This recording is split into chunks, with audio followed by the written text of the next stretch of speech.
Good morning children, welcome to class 5 social studies. So continuing with the topic of major landforms. So we saw in the previous classes about mountains and plateaus.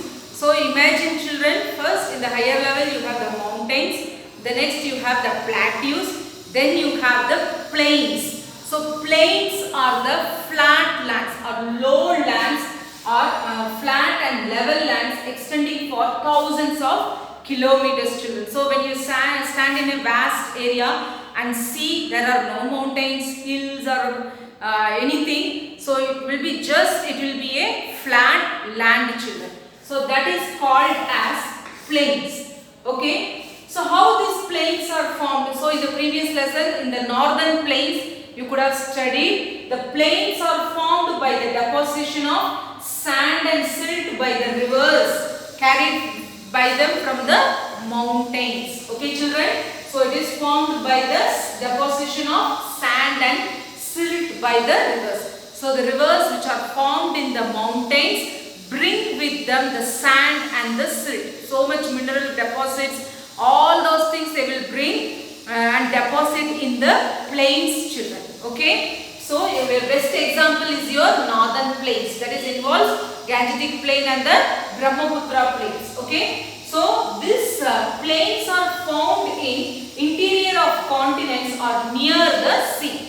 So if you observe a world map, so interior of the continent, okay, so far away from the sea, the plains are being found over there. Mainly wherever the river flows, no children, that place you will find the plains. Okay, or near the sea where the river drains into the sea. Before that you can find the plains children. So in the northern plain lesson you could have observed the Ganges which starts in the Himalayas, flows over the plains and reaches the Bay of Bengal.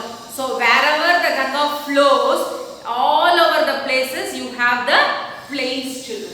Now the importance of plains we are going to see children, as it brings more sand and silt and rich quality of minerals in it. The soil is very fertile. Okay, so it is suitable for agricultural children.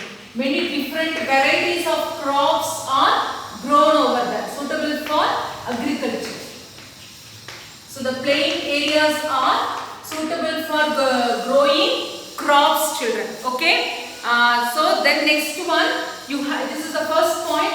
The next one is your many ancient civilization. If you observe children, many civilization means so many thousands of lakhs of people reside over near the river, as the river is the source of water and it provides all the for drinking and agricultural purposes. So the civilizations have started over near the rivers children. So the one of the example is your Indus Valley civilization. Okay, it started near the river Indus. So the best example is Indus Valley civilization.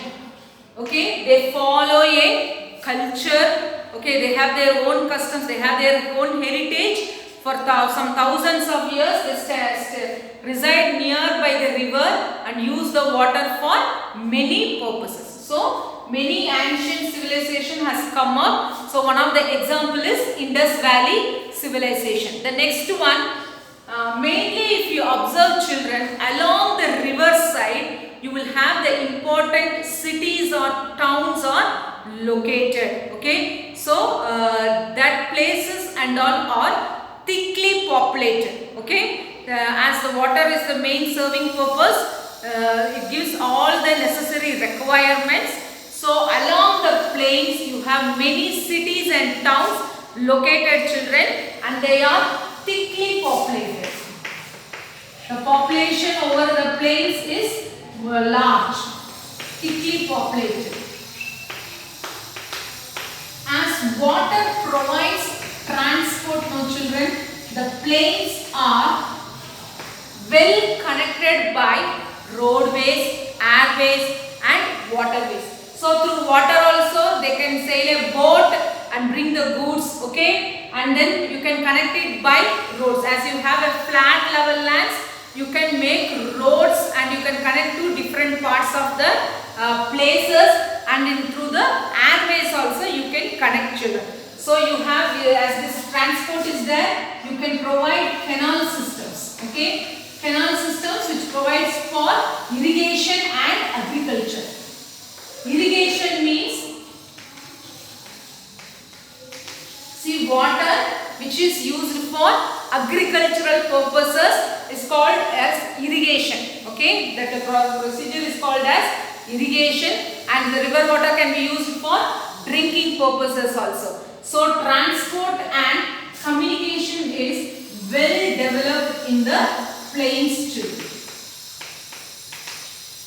Transport and communications are well developed in the plain region. So just today's topic we saw about plains. What are plains? Lowlands which are flat and level lands extending for thousands of kilometers. It is a very vast, huge area children.